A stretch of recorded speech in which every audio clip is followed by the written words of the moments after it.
welcome to Barcart Bookshelf, a video series about books and the drinks they inspire. My name is Elias, and today we're talking about The Unspoken Name by A.K. Larkwood.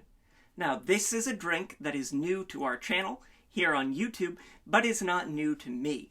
It is, in fact, the very first book cocktail that I ever made way back in February of 2020 when The Unspoken Name was released, and now with 1 week before the sequel to The Unspoken Name, The Thousand Eyes, is released, I wanted not only to revisit the book by rereading so that I was ready, I wanted to revisit the drink and bring a drink and a book that are very special to my heart and to the journey of Barcart Bookshelf and to Barcart Bookshelf here to our screens.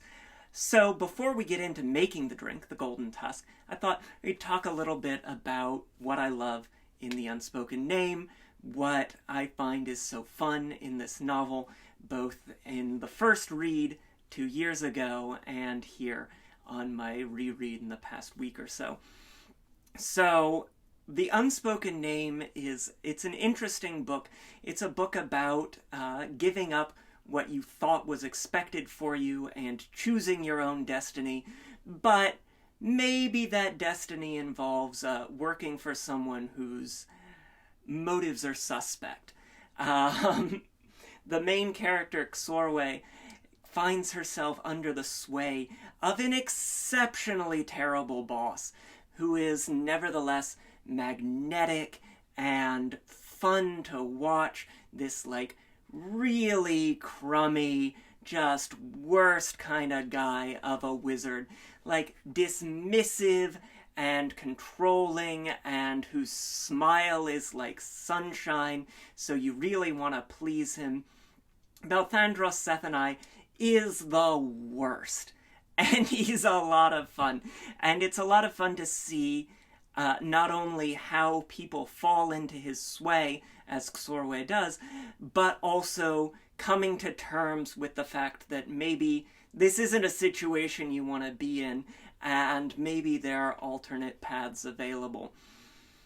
So it's just a real gem of a story in exploring that dynamic, but there are also, revenants and undead creatures, orcs, sort of, and giant serpents and ruined cities, and gods that will eat you up from the inside, wonderful swordplay, and some really, really excellent character work.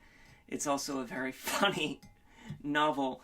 My favorite character, for example, Talasares Charosa, is introduced as a puckered asshole. And that's just, it sets a stage, it tells you exactly who he is, and you love him either way. So I have so much fun with The Unspoken Name. I loved rereading it. I cannot wait for book 2, and I'm really excited to be remaking our cocktail for the book, The Golden Tusk, inspired, as you might imagine, by that golden tusk there on the cover, and by the golden tusk that our protagonist, Xorwe, acquires during the course of the novel. So, let's get into making our drink. We're going to start with our old-fashioned glass. I've already got a large ice cube in there. I'm going to make this sort of in an old-fashioned style, so with the ice already in the glass. And I've got my little spray bottle of absinthe. That's the St. George absinthe that we've been using recently. Really nice absinthe vert. And we're going to get a nice, if I can find where the atomizer is, a nice spray of that in there. Excellent. And just to get that to coat the ice, to coat the inside of the glass, a good absinthe rinse. And then we'll start with our base spirit. Got 2 ounces of bourbon using our hometown favorite, the Jefferson's bourbon. I like that it's a wonderful sippin' whiskey, something that you can enjoy on its own, and one that mixes really well in cocktails. So we're going to get 2 ounces of that in there. Wonderful. Then, for our sweetener, in the novel, there's an apricot wine that's made in this sort of Sauterne noble rot style. So it's very sweet and is going to have some sort of dried fruit qualities. We don't have any apricot wines like that, but we do have our apricot liqueur that I make with dried apricots, and that's going to bring some sweetness, some fruitiness, and some of the flavors that we actually see on the page in there. And we're going to get 1 ounce of that. Wonderful. Now, we're going to get some bitters, a little bit of spice. One of the fun things in the novel is they're traveling to all of these different worlds.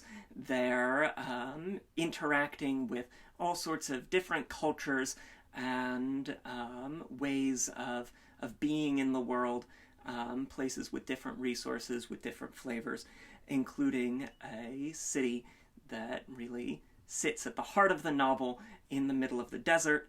I've got my favorite Cardamom Bitters here from The Bitter Housewife, bringing a bit of that sort of exotic spice and some really nice balancing flavors. So we're going to want to get about 4 or so dashes in there. Oh, they smell wonderful. And then just to finish everything off, to bring a bit of heat, because there is a bit of spice, there is a bit of anger and fire and serpentine venom to the novel, we've got our spiced chili liqueur. It's very hot, so we just want about a bar spoon of that. Woo! It's going to be a little bit spicy for me today, but you just want about a bar spoon. If you're doing a hot pepper bitters, then maybe 2 dashes or so, depending on how hot you like it. As always with things like the bitters or this chili tincture, it's easy to add more, hard to add less, but you want that bit of warming on the tongue, that bit of kick, that bit of spice, to really bring it all together. And then we're going to give this a stir just to get all of those flavors melded together. Wonderful. Oh, I can smell the spice, I can smell the fruit, I can smell that malt of the whiskey, and I have a really wonderful looking and wonderful tasting cocktail here for the Unspoken Name. The Golden Tusk is our drink.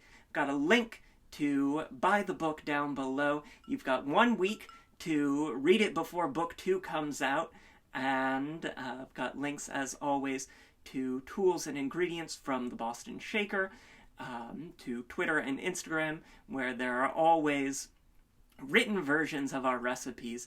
Please remember to like, share, and subscribe. Try the drink. Let me know what you think. I always love to hear your comments. And until next time, cheers.